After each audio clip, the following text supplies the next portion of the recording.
So Alden, I'm starting from scratch here. Yes. Tell me about the series muna. Yes, Victor Magtanggol po has been in the making for almost 7 years. Yes, it was an idea po of Miss Annette Gozon, Okay. even way before. It was created po by Jules Catanyag. Okay.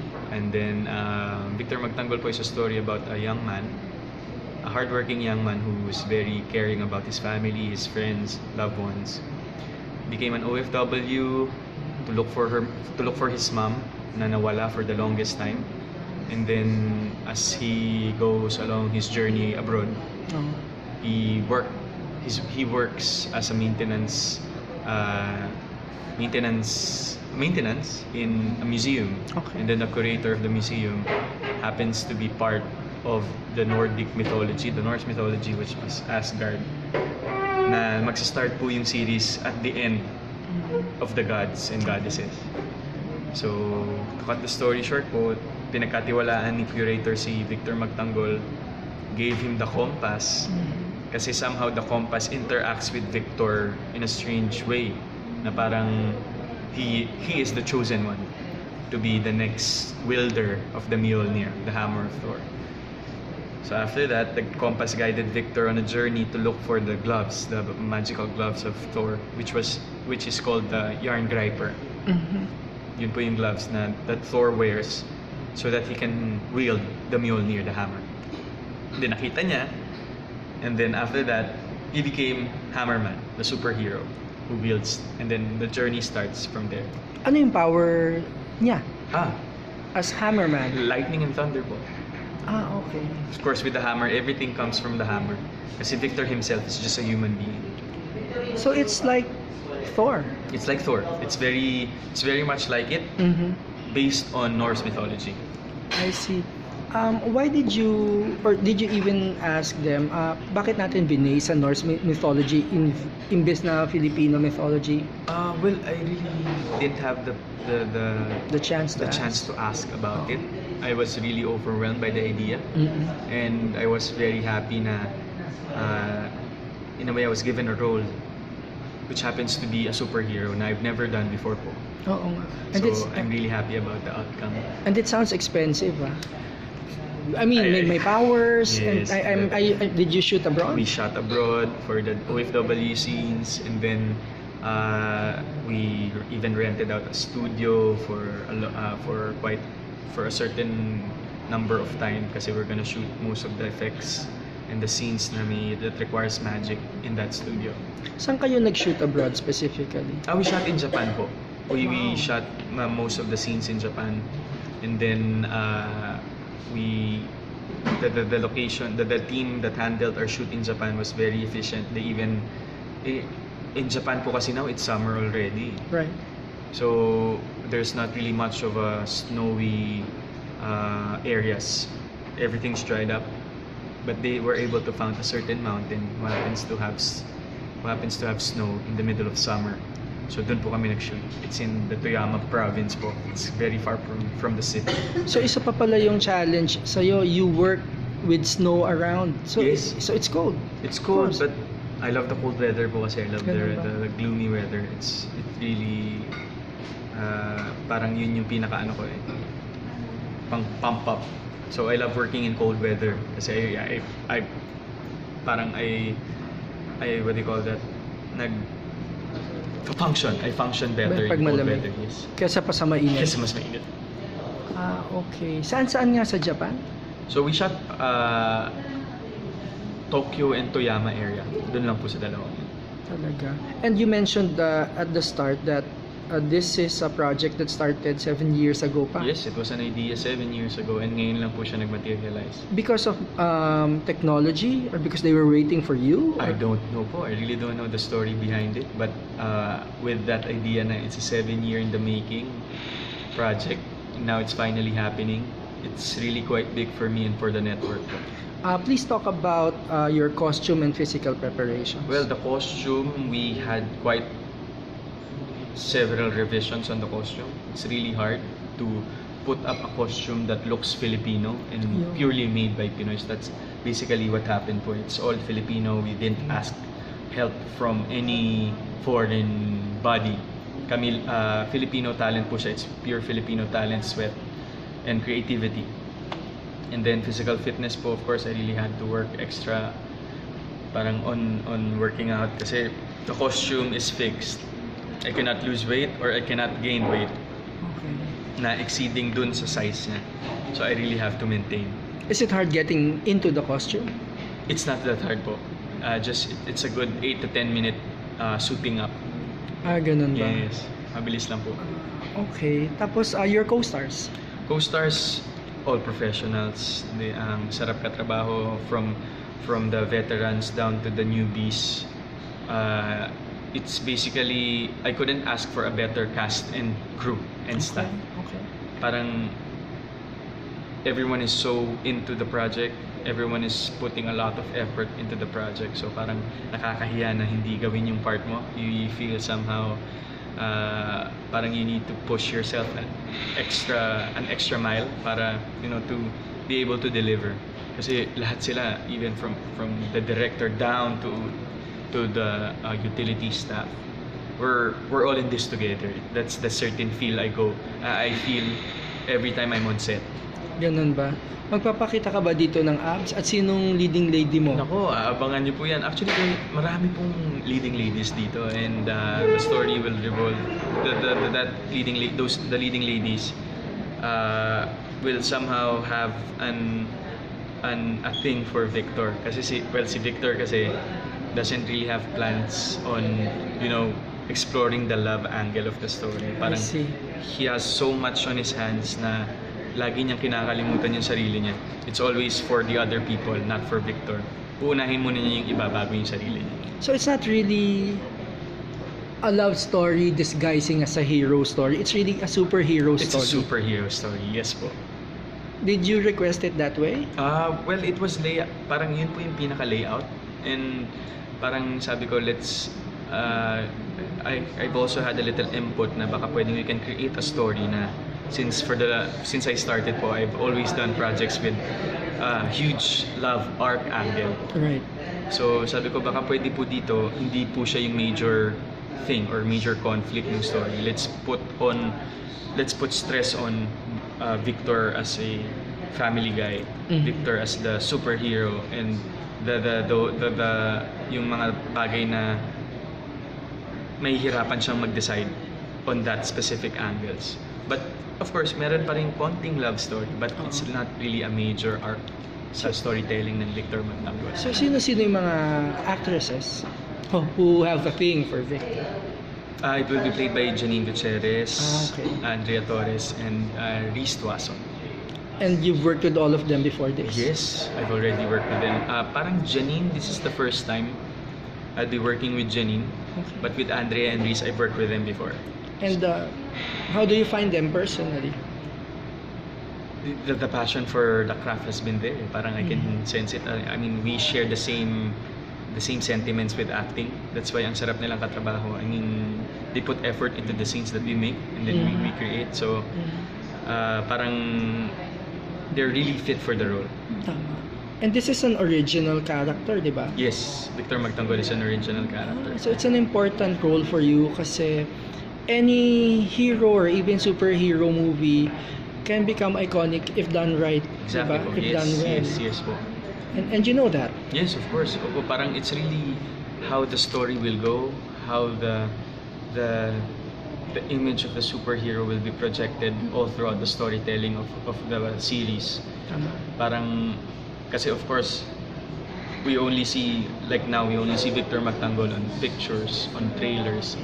But how will Victor Magtanggol deliver the message of the character all throughout the story?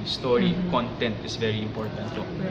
I mean, I'm sure people will compare it or will find a way to compare it somehow sa mga Marvel heroes. Of course. What can you say if people do that? I think since Filipino audience naman po yung market ng Victor Magtanggol, I think we as Filipinos parang need to support our own creation. Parang we've been so much parang dominated po kasi by a lot of foreign elements, foreign entities, and somehow we became very aloof na with the original creations of Filipinos. Tama. So I think Victor Magtanggol is also a way and a reminder na we Filipinos can also create the same content and deliver a good storytelling without parang any foreign entities involved. Actually, kanina when you said na it's all Filipino yung costume mo, no? I can hear the pride in your voice. Yes, You're of proud course, that it's of all course, so Filipino. much. So wala talagang consultant from Marvel or from Japan or from... Well, admittedly po, we tried. Mhm. We tried contacting them. We tried, but no one answered. Okay. But I think it's a blessing in disguise na parang we can say na from story to costume to everything about Victor Magtanggol, purong Pinoy. Okay. Hindi lang clear sa akin kanina sa kwento mo, nung nahanap niya na yung hammer, nag-alternate pa din ba siya sa everyday Victor at superhero or Yes. naging superhero everyday na siya? Nagta-transform. Nag-alternate He siya. transforms po. And it's a secret to the family and to all the people na malapit sa kanya. Okay. Ano yung pinapaglaban talaga niya or cause niya? Is he trying to protect the world? Is he trying to... Yes, protect the world from Loki, Okay. which is played by Mr. John Estrada. Kasi after the end of Asgard, Okay. after Ragnarok, there were few gods that had survived. Okay. So Loki was one of them. There are a Mhm. few good ones, but Loki was one of them. And he's in search of the hammer. He Mhm. wants to get it from me. Mm-mm. So with that, he came alive Okay. and then started sending different monsters, different characters to steal the hammer from me. Mhm. So dun magsa-start yung dilemma, and then slowly Loki will disguise himself as a human, then eventually I will work for him as Tama. part of the factory. And then that's where the conflict will arise again, na slowly ma-unravel yung secrets na Victor Magtanggol knowing that his boss is Loki, and Loki knowing that one of his workers is the wielder of the Mjolnir. Tama. I think alam ko na kung bakit nag-Norse mythology. You're aiming for global recognition or at least, Hopefully. 'di ba, for a global market Sana. kasi Norse mythology is known worldwide, ano? Yes, opo, it's a public domain. Okay. Are you nervous? Na ganito kalaki ang aim? Nervous, excited, a lot of mixed emotions, but my gut feels telling me na it's a feel good series, it's a feel good comeback. Parang regardless of the circumstance that will come our way, I can proudly say na we're able to produce a worthwhile series for GMA. Ano ang pagka-Pilipino ni Victor? Dami po. Of course, since he's an OFW, makikita ng audience natin yung angulo na paano ba talaga yung paghihirap ng mga OFW abroad. Ilang trabaho ang pinapasok ng mga kababayan natin para makapagpadala ng pera dito. Gaano kalaki ang nagagawang tulong ng mga OFW with the economy of the Philippines because of remittances. And the struggles, yung pangulila sa pamilya na malayo pero kailangan gawin, dadagdag mo pa dyan yung conflict na since si Victor is looking for his mom, malalaman niya eventually na may iba ng pamilya yung nanay. So Okay. how hard is it for Victor Magtanggol na the reason why he went abroad is to look for the mom, and with that knowledge, how can Victor break the news to the family na this really happened, knowing that Victor loves the family so much. Mhm. It's really hard for him. So there's a lot of conflicts like that po in the story. You can relate to the OFW angle? Sobrang opo. I mean, I've been in quite a few countries. I've met different kinds of Filipinos in every continent that I've been. Iba eh. Iba-iba sila. But we all share the same sentiments na family is number one, is in the priority list. And parang lahat ng OFW would set aside their emotions, their longing to be home, just to be able to sustain the life of the family, even na sila na yung lumayo. Mahirap siya. It's really a struggle.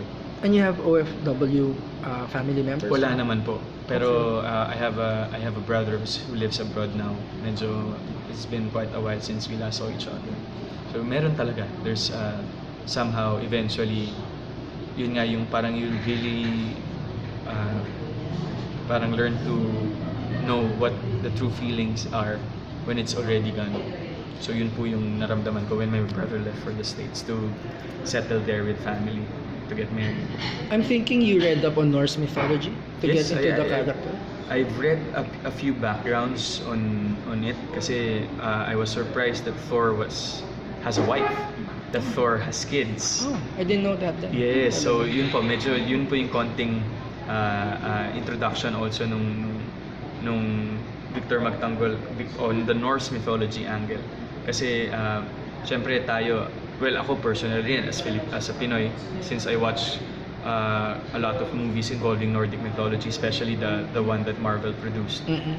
Yun po yung naging common knowledge natin na Thor is a god na came from Asgard with a hammer, became part of the Avengers, but there's a much more complex story pala right behind that na Thor has a family, has a brother, has a son. So Okay. yun po, and all throughout kasi very small lang naman po yung Norse mythology angle, nasa Tama. first part lang po siya. Oh. So we made sure na we will guide the audience to fully understand yung roots ng Norse mythology, especially Thor na character. Okay. Did you have, what's the name of your character when he's a superhero? Hammerman. Hammerman. Yes, Hammerman. Because you can't use Thor. You Eh? can't use that. I see. Who is he and how is he different from Victor Magtanggol? Are they two separate personalities or just the same? Pareho lang sila eh. Yeah, same virtues, Same virtues, same points of view, same priorities. It's just that the identity must be kept secret. Okay. Kasi, as usual, any superhero story, when the true identity of a hero is revealed, the loved ones are at stake. So yun yung pinoprotektahan din ni Victor. What about the fight scenes? I specifically asked our director po and our stunt director na sana majority of it, I'll do it without doubles. Oh, talaga. Kasi that's how I put my heart into this project na I want everything to be done. Sana I would like to experience it by myself na Okay. ako yung na walang double. Kasi mas mararamdaman ko yung pagiging Victor Magtanggol when I'm doing the scenes na I work hard for also. I did trainings for parkour, for certain martial arts, to be able to do the scenes Well, in Victor Magtanggol, especially the stunts. how many months did you devote to the training? Matagal po up till now actually. It's continuous po yung training sa gym. Well, I started basically January. Wow. Apo. 7 months. First quarter of the year. Yes. Talagang even yun nga, nagwo-workout ka Workout, regularly. eat right, yung training, then syempre, and then everything else follows na rin po. Naglalagari ka ba? May kasabay ka bang project doing this? Well, now, wala naman po. Focus po ako sa VM, Ganda Victor na. Magtanggol, but I'll be having a concert soon, this coming September 21. Okay. A follow-up concert po from what I did before. So, hindi ko pa po nararamdaman kasi rehearsals are not yet starting. Pero I Tama. think this August will kick in during the first part of the rehearsals. I wonder how you are as an actor. Talaga bang hindi ka nagsasabay ng projects or talagang this is a special project, you have to just concentrate on this one? Parang it's a blessing in disguise na rin po na I'm able, usually po kasi sometimes if I'm doing a soap, may movie on the side or there's another project that I'm currently working on. Pero ngayon po talaga na parang well, maybe it's a conscious effort din po ng GMA na soap muna. Mhm. Because this is something that the network has invested a lot on. Alden, do you feel this is a new phase in your career? In that galing ka doon sa super, di ba? And now, you're here. Yes, parang ako I believe po every project that I've been doing is a turning point in my career. Every project, every blessing that's coming my way. Kasi it's something new, it's a new experience in a lot of ways. I will not compare my projects to another project na based on the roles that I make na magkakamukha. It's really more on the experience on doing it. Mhm. Especially ngayon with the team that I have, with the co-actors that I have. It's siguro andun yung bago sa akin. Doon ko nakita yung bago in this angle of my life in VM na I'm able to work with these very fantastic actors, with this very hardworking and full of effort team. So, parang every project po is a turning point in my career. Mas masaya ka bang ikaw lang? Well, ngayon po kasi, now that Maine and I are not really working together, ano lang naman po kasi, trabaho lang naman po to, course. walang personalan. Mhm. And Maine is also doing her own thing. He'll be doing a movie, she'll be doing a movie. And then ako po, I'll be doing this project. As long as Maine and I are in an understanding, I'm good with that po kasi I'm working on myself, she's working on herself, and then eventually, pag nagkita po kami ulit when we're able to work with each other again, it's a new Alden and a new Maine that they'll see. Na parang may sabik, pero yung pagkasabik na yun, pag magkasama na kami, meron na ring bago sa aming dalawa. So may possibility pa din. There's na you'll always work together. Alden is not yet over po. Tama. Yes, not yet over. What stage is it in? Well, exploration. Maine and What's the I. term to use? We're on our exploration stage. Kasi parang, let's see kung how are we gonna be able to work as individuals. It's really more on the gaining experiences as individuals. Mhm. What did you learn from the success of that love team? So, I mean, di ba we usually say we learn from mistakes, but it wasn't a mistake. it was not a mistake. Oh, so Hindi, not really. Oh, Hindi oh. po talaga. It was not a mistake. But, syempre po sa buhay natin, of course, we always have to move forward. And parang Maine and I chose that path. Ano muna tayo, let's see kung how we're gonna be able to work separately. Let's do this for ourselves. For a greater knowledge, parang we need to see how we work as individuals muna. And then eventually nga po, yun nga po, pag nagkaroon kami ng proyekto ulit, it's like pag ano po, parang sa mag-asawa, the analogy of that. Kahit mag-asawa na kayo, you still do separate things. Pero at the end of the day, magkasama pa rin kayo. Parang ganun po. That's how I see it. And it's good na even when you reach this phase, not apparently, surely, GMA still believes in you so highly to give you a project like this. I'm so grateful about that thought of them. And GMA has been so generous in so many ways. Generous and so supportive. And I've always felt their support even way before. Parang I'm just so blessed that I'm able to be in a network where a lot of people believes in me. When was the last time you have had a person play a hero in your life? Ang dami po eh. I consider my life with a mix and sum of a lot of superheroes. But of course, especially my family is my superhero. They are sila ang tagapagtanggol ko. Talaga. Wala namang dahilan para ipagtanggol ka. You've always been a nice guy. Tama ba ako? I actually, it's really more of a choice. I choose to be this way. Kahit ang dami pong nagsasabi sa akin na sometimes being nice will kill you. Being nice parang is not good when you're in this industry. But I really choose to kill everyone with kindness. Tama. Kasi only kindness begets kindness, and you can never overcome negativities if you became part of the negative side. You will just be like this, like all of them. So I choose to be the opposite of the negativities that's happening in my life right now. Are you comfortable talking about your advocacies? Yes, of course. Opo. I'm really for the elderly and the education of kids. I'm more of that kasi it's really something that you can't take away from them. And I've been helping quite a few, hindi naman siguro a few institutions secretly. I'm not really vocal with yung sa mga tinutulungan ko kasi I want to do it quietly. That there's more reward in doing it quietly. But does it diminish the help if it's publicized, you feel? Well, ako naman po, I don't really have anything against those people na publicize charity work on their part. Kasi in a way, parang they can inspire a lot of people na ang sarap palang tumulong. But ako, I keep it a secret kasi I choose it to be that way. I choose to be quiet and mas okay na si Lord na lang nakakita. Okay. A few more questions. Paano ang plano to promote this project? May special bang plano? Since it's a superhero. Yes, of course. GMA is very conscious with the effort of promoting this. We're gonna do a series of road shows with the GMA regional, with the regions po. Iikot So, mo. iikot po tayo with that, and syempre, parang yun po yung isa sa major happenings on how we will promote Victor Magtanggol, are the road shows po. What do you like most about Victor? Ang lapit niya sa puso ko eh. Ang lapit niya sa pagiging tao ko. Parang the role was tailor-made in the real essence of Alden Richards.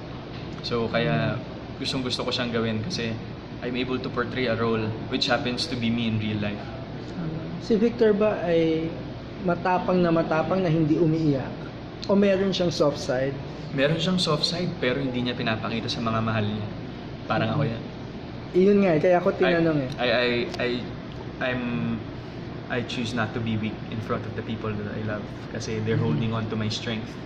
So pag ako yung bumigay, chain reaction na yan. So I just keep strong most of the time. I'm always keeping my cool all the time para hindi sila maapektuhan kasi I don't want them to stress on me being depressed. I binevent out ko na lang yan sa mga kaibigan ko or that some people that I'm close with, pero not with family. Actually, the few times na nakita ka naming umiyak on screen, it's not really dahil nabash ka. It's really about whenever the success is or the love is so overwhelming. It's really No? that. It comes out, sa akin po, whenever I'm overwhelmed, it comes out in the form of tears. Doon ka naiiyak. Yes. Hindi yun sa Hindi po bashing. Not really. Hindi po worth. Talaga. Oh, please invite them to us. Ayan, to everyone. Manila Bulletin. To all the readers po and to everyone who's watching this on behalf of Manila Bulletin, I'm inviting you to please panoorin niyo po ang Victor Magtanggol Mondays to Fridays po sa GMA Telebabad. Sa July 30 na po yan. Sabay-sabay nating tunghayan ang journey ni Victor Magtanggol bilang isang superhero.